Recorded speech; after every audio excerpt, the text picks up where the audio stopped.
In a previous video, we unboxed and did a first-time setup process and configuration on a new old stock Alpha-Top Green 753 laptop from 1996. I bought that laptop from a user on the VCF forums who goes by Delta Dawn. Now, Delta Dawn actually didn't have just one Green 753, but a whole bunch of them. And that came from his business that he ran back in the 2000s called the Orphan Laptop Support Group, where somewhat similar to what I do now with my website MacDat, he provided support information and other documentation for vintage ODM at the time, older ODM laptops that were no longer supported actively by the people who made them. He went beyond what I do though, and the business element of it is that he would search for and purchase parts for these if he could find them and then sell the parts. One of the things he did is when Alpha-Top's US service center closed down at some point in the 2000s, he bought out a bunch of their remaining stock. And most of it was Green 753 parts, although there was some other stuff. And he also bought out their brand new stock that they had still. And that's how he ended up with a bunch of new old stock units. And no, these are not two more Green 753s, despite what the boxes here may suggest. These are just the outer shipping boxes, which did come from Green 753s. So what these actually are is a parts lot of various different parts that he has from running his business that he's now trying to clear out that I figured that I could use. And there's some miscellaneous stuff for a few different laptops in here, but the bulk of it is for another different Alpha-Top laptop, the Green 751, which is, I think, the predecessor to the 753. I mean, it's always a bit foggy whether something was intended to be, but it seems to be that way. And there's not a whole lot of info online about these. My website is pretty much the only place that has any. But, and that information all came from Delta Dawn, pretty much. So, yeah, there's not a whole lot out there, and I bought out every Green 751 part he had. And it should be enough to build one nice working unit. But there's also some other stuff in here that we'll have to take a look at. And I'll save that for when I pull it out, and then I can tell you what it is. So I'm just going to open up one of these, just pick it randomly, and we'll see what we end up with. And yeah, I'm still using the crappy green scissors. I really should get something better. Ooh, this is different. Fancy. Ooh, it wants to come open.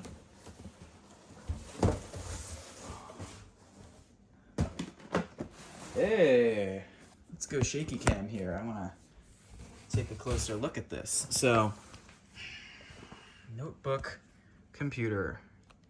Now, the Green 753 box was more plain cardboard with a notebook computer thing on it. Here is information. Trackball, stick pointer, touchpad. Interesting. Now, there are some early Alpha-Top laptops that I have zero info on. This is the earliest one, I believe, from the Green series, but the company was seemingly around before that. Alpha-Top is a subsidiary of GVC Corporation, and I don't know of any Alpha-Top laptop that had a track point or a trackball on it. Well, a couple with the track point or stick pointer, but they're later. So some of this may be for the Green 740, which I know exists and is a 486. And one of these boxes is a Green 740 shipping box. So we'll have to look at which one that is. But yeah, we have 46 Pentium. This one's filled out. So this side here, we can see the actual specs of what would have been in here. Pentium CPU, DSTN screen, oh well, US keyboard, 8 megs RAM, and touchpad. So I'm guessing that this is the Green 751 shipping box. Pretty darn cool. Let's get this back on the tripod now and take a look at what's actually in here. Opens much the same way. It's clearly used though. This is not a new old stock green 751. There we go. There's some various things under there, but let's see what's in this box here. Alright, here's various parts.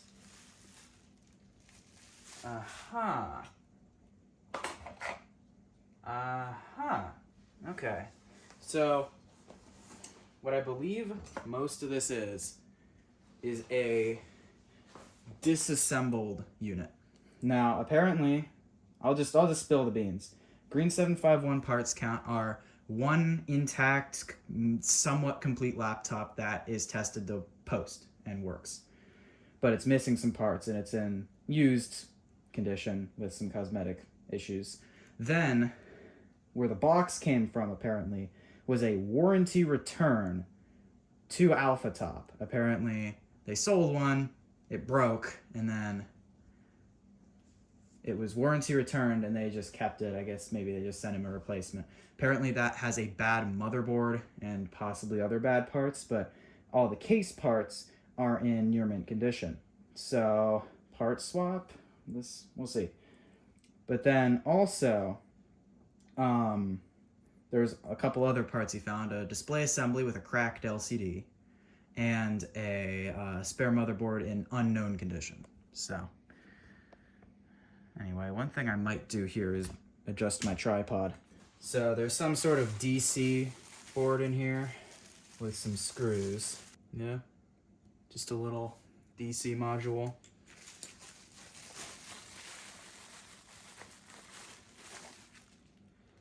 Here's another DC module. Actually has some surface mounts, or at least it's probably some sort of DC board.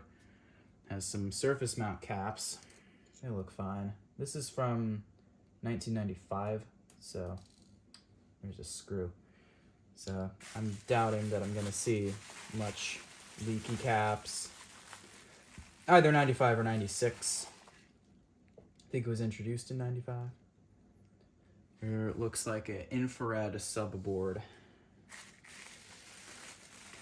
So to make sure I don't lose any of this, we'll put it all back in the bag. So yeah, disassembled unit. This is gonna be fun. This is some sort of drive cage of some kind. I think he mentioned a metal hard drive cage that didn't seem to fit. This might be some other part. I don't know. Here is the floppy drive. This is a TAC unit. I think this one was marked as being bad. Yes, bad. So this drive is bad, but I think this is a fairly standard model. At least I swear I've seen a bunch of TAC drives that look just like this. I'll bet I can find a replacement on eBay, and we're gonna need one because, well, I doubt I can fix this one because this one is in a case where it died 20 years after it was made and likely just has a seized stepper motor, needs to be cleaned or something like that. This likely had some bad failure originally because it failed when it was new. So I doubt I'll be able to fix this. We'll plug it in and see what it does. But the reason I do need to source a working floppy drive is the complete unit is missing one. So, or the mostly complete unit. So we can put this one in to plug the hole in the side, but I'm assuming that one's probably definitely gonna be bad. All right, here's the LCD subboard. It's got a few scratches on the plastic there, but looks decent. Here's some port door, probably for the docking connector. It isn't, no, it's not intact. One of the clips is, it's damaged, but it's just a port door. Looks like we have some sort of drive rail. And there's another one back here. Yeah. Here is the user's guide.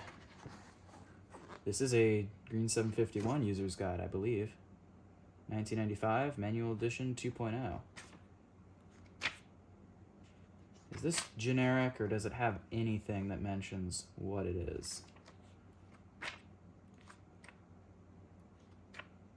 Oh yeah, definitely.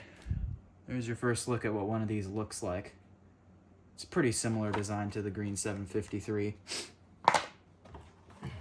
Here is an addendum showing supported CPUs up to 100 megahertz. Similar to what came with the Green 753, but actually this one has much better print quality. We also do have jumper configs. I'll have to put these up on my website. I don't think these were documented before, so that's very useful to have. That's IR software manual. Anything hiding in here?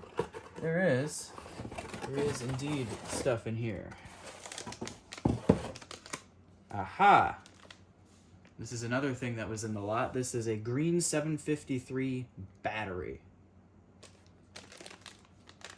The Green 753 new old stock units, I guess the batteries were separate, and so mine was missing one. They're incredibly hard to find loose, of course. You pretty much have to buy a used one off eBay to get a battery.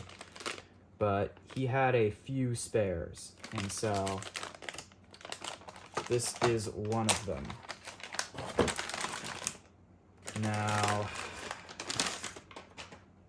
here we go. Case damage there. Most importantly though, God, it almost looks like a weird growth, but yeah, it's leaking. So that's expected. I'm not expecting this to actually work. But hopefully it's not bad enough in there that I can't resell it. Because you can rebuild these with new cells, and this contact damage, I can sand that away. Provided the rest of it isn't terrible in there. I'll have to look into that pretty soon, but I'm gonna put this back in its coffin for now. There's a fair chance that I may be able to rebuild that and save it, but we'll have to see. It might be a goner.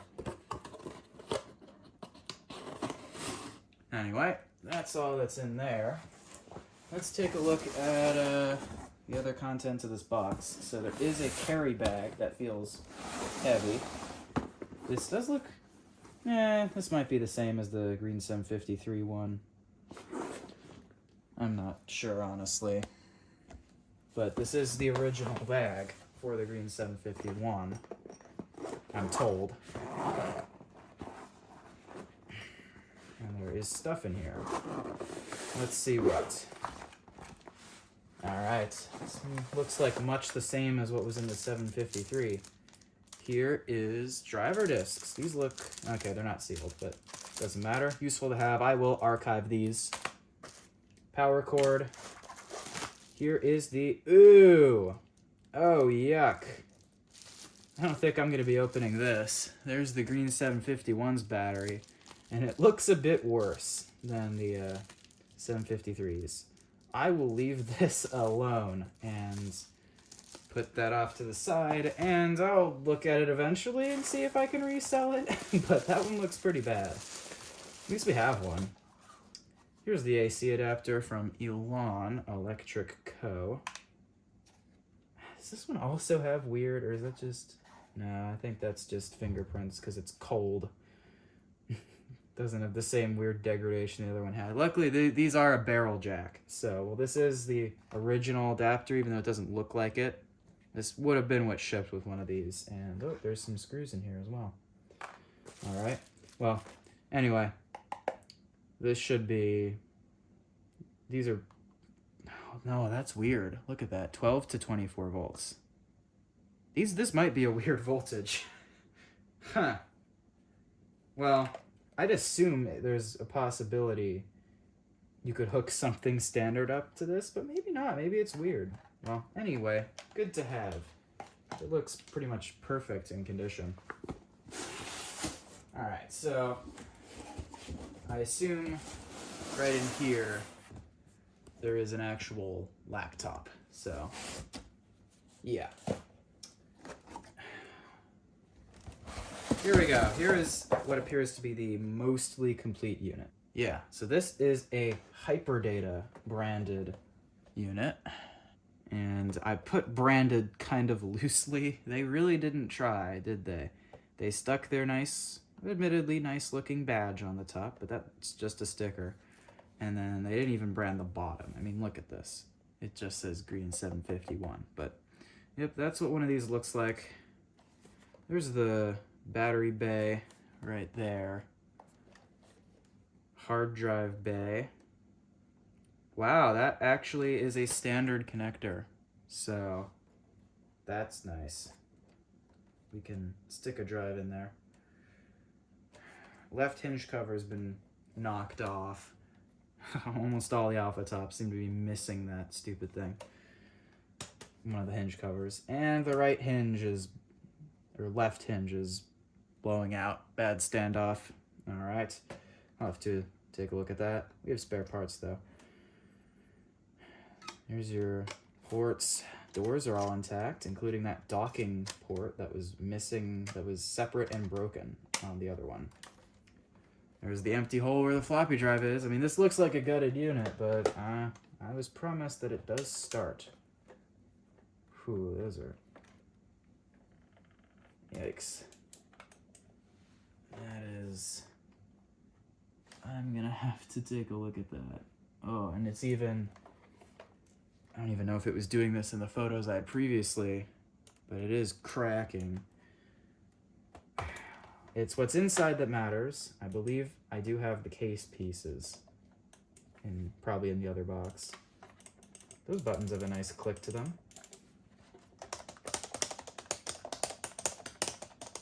Keyboard feels decent. Let's see if we can not just pop this up. Indeed we can. Oh, and looky here. There is that Varta battery. I was wondering if I'd see you. It's leaking, so it's luckily just started, but that's gonna need to go. But we're gonna have to take this apart, so I'll get it out. Yeah, these are gonna be doomed. I'm glad I'm saving one of these. At least one will go on to live, as long as nothing else goes wrong with the motherboard. Looks like a 75 megahertz Pentium in there. Pretty slow. Funny. Yeah, those Varta batteries, man. I'm gonna actually have to take this one apart. It looks like I probably could have figured out how to pull it out without taking it apart. It's soldered, but I could very likely just remove the, just clip it out. Luckily, it's literally just started to leak. I don't see any corrosion. That's a lucky save right there. These things are the devil. I can add that to the documentation on my website. That is part of the reason I bought these, not just because I think they're neat, because I definitely do, but because I'd like to give proper documentation. And it's a lot easier to do all that when you have one on hand. I cannot get this keyboard to go back in. Well, it's rough, but it's supposedly a runner. So I'm not going to close the hinge again, because that's busted, and I can probably save it, maybe, but we might not need to. This is a passive matrix display as well, so not going to be a high quality screen, but I don't really care. There's a chance that the parts unit screen will be TFT, but judging by the label on that box, it's probably another passive. But, alright, let's take a look at box number 2, because we've looked at everything in box number 1. Alright, so this one should have the extra goodies in it, along with the rest of the Alpha-Top parts. Alright, so supposedly this should be a Green 740 shipping box with what is believed to be an image of the Green 740 on it, which would be really cool. Oh yeah, it has a big image. Sweet. Oh. Just put that off to the side. Well, yeah, that's definitely a different one than one I've ever seen. It's got a trackball. Has that Alpha-Top styling though. Yeah, it is pretty cool. It's very high quality too. I can probably get a pretty high-res image from this and use it as a good example. Unfortunately, they just say notebook PC, so I can't confirm that it is a 740, but we'll see.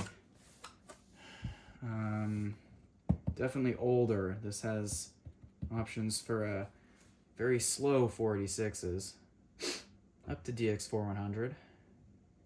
Mono screen option, TFT. Even this can give us info on the specs these had. Same thing on the other side. None of it's filled out.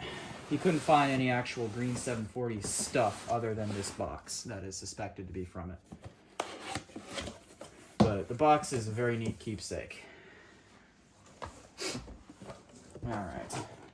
Ooh, this one's tattered. Alright, so we have this charger. Oh, it's rough. Might have been mentioned somewhere that this was busted. This is a spare charger, suspected that it may be for one of the Nantan laptops, perhaps. Now that is kind of screwed up. You can probably see there that 2 of the wires have broken off. That's gonna be, I could rig that up to work though. I don't have anything that can use this right now. This is just an extra thrown in for free spare, just in case. Always good to have random AC adapters with weird plugs on them. You never know when you'll need them. Now this excites me somewhat. WinBook parts. The XP5 is a Pentium laptop.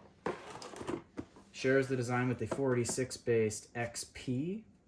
And these have Varta batteries right behind the CPU. Similar to the Green 751 that you just saw, except they're bigger cells in those seemingly, and they leak worse seemingly. So they're very hard to find working, and any parts are good to have. Okay, so there's an old address inside this box, so I'm just gonna put it here just in case.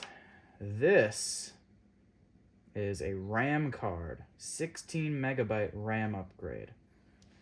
This is quite proprietary, very useful to have if I ever get one. We do have a battery. Oh boy, yeah, it's leaked. Not bad though, I'll bet that one's recoverable. WinBook XP5, Sanyo. I'm gonna have to get this one open sooner rather than later though to make sure I can save the guts for rebuild. This cash card, seemingly. That's what it's labeled as anyway. Alright, check this out. Nice micro switches there. This is a trackball module. The XP and XP5 had swappable, apparently user swappable even, input devices. There was a trackpad module, just one with 2 buttons for the track point and the keyboard that was standard on these, and then the trackball module. And this is an XP5 trackball. It probably is also compatible with the XP. Very nice to have. I could swap this out if I wanted to.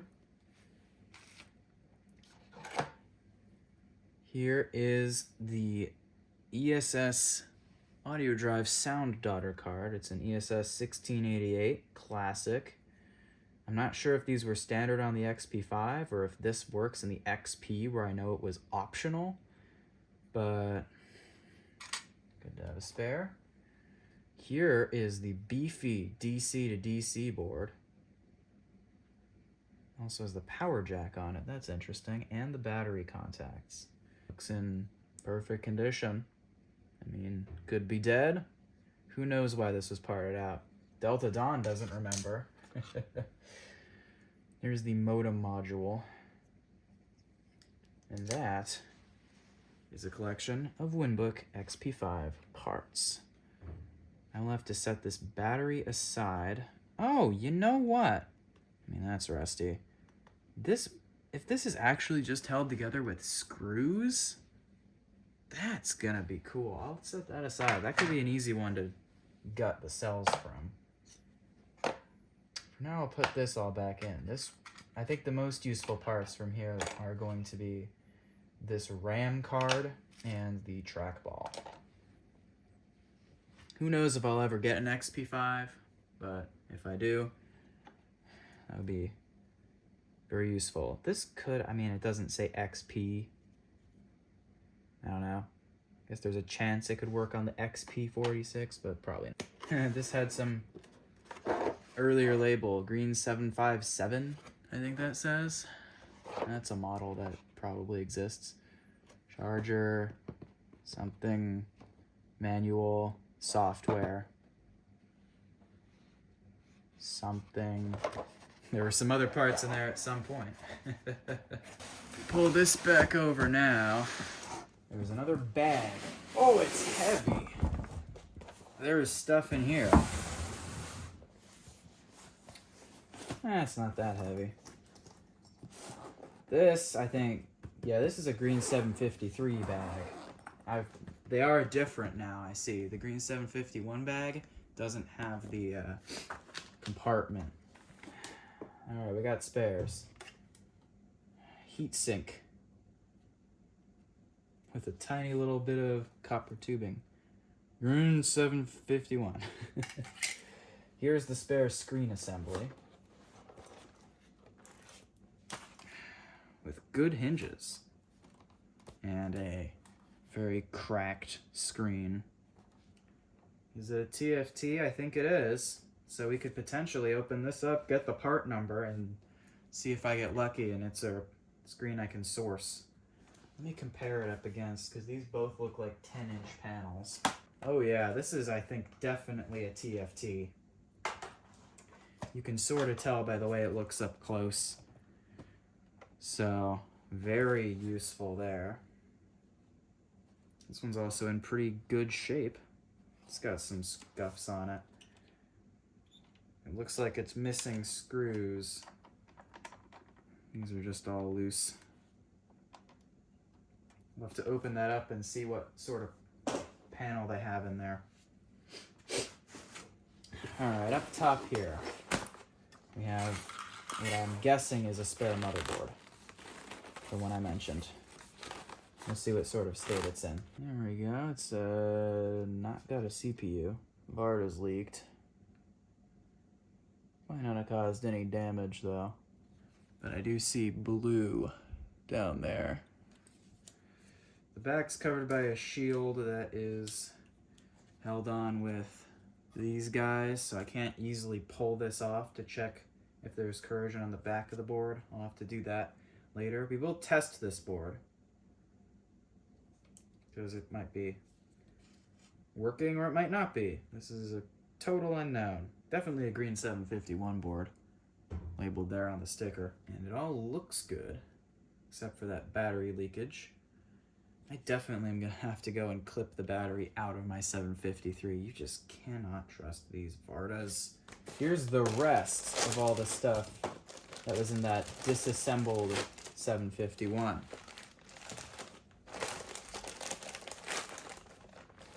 It's weird how some of these have a area for the badge to be added on the left, and some of them are centered. Hinges are good. Yeah, this thing looks nice. This is, he wasn't kidding when he said this looked new. Yeah, look at that. This really does look practically new. It has the hard drive door. That's nice. It looks jammed though. That might be because the case is half taken apart. Ooh. Oh yeah, it's trying to pop open here. But the hinges are okay. Let's see. And it has both hinge covers, so we can build one with both hinge covers. Let's oh goodness. Oh wow. Alright, so this is an 11-inch screen. This, I think, maybe not. I'm gonna take the factory plastic off. It really is basically new. Just a bad motherboard, apparently. And who knows what else wrong with it. What is it? Yeah, that's a DS. That's a passive screen. It's a bigger passive screen, but that's passive. Yeah, I can tell. Whoa, it's trying to come apart. Okay. Be careful now. Is the motherboard good? Well, the keyboard's not plugged in. Anyway, let's inspect the Varda. No leakage. Or at least it might just be starting. That might also just be hot glue. Well, they robbed the CPU. My guess is that they just kept this so that they could gut it slowly from parts as they needed them. But yeah, we'll have to plug this in, put a CPU in this, plug it in, and see if it posts, just in case. This will probably be the screen I put on it for now. I'll probably go in and reinforce the standoffs, maybe. I don't know, I'm a bit stressed about doing stuff like that, opening it up when it's not necessary. So yeah, we can just transplant this as a whole assembly on. That's nice. Now he said this was marked as having a bad motherboard. I don't see any mark on the motherboard. And I'm thinking, is there a chance that they could have possibly just had the bad floppy drive and then just, oh well, wait, this board's not screwed in. Let's pull it out, check the back. Oh, it's got a factory rework on it, and the shield's unscrewed. I wonder if they did this at the Alpha-Top plant. I still don't see any bad marker anywhere on this. Maybe it was just the floppy drive, or maybe this board is bad. We will see. Oh, wow. Is that the... That is very proprietary RAM, oh god. Is there a single RAM upgrade on any of these? Not on the unknown motherboard? Oh boy. Oh jeez. 8 megs is not a lot. It is not a lot. Let's check our complete unit, shall we? Let's see. Let's open this door up and see. Oh man. Nope. Oh no. And why? Why would a company as small as GVC Alpha-Top Corp figure it was a good idea to put proprietary RAM in one of their laptops? Really? Well, anyways, folks, I have been recording for 40 minutes. And I think this is going to turn into a multi-parter. Don't know how many. Hopefully just 2. But, next time, in the next video, I will go and I will test stuff and we'll assemble a nice green 751 that hopefully will be working. So I will be back then. Thank you all for watching, and I will see everyone next time. Have a good one.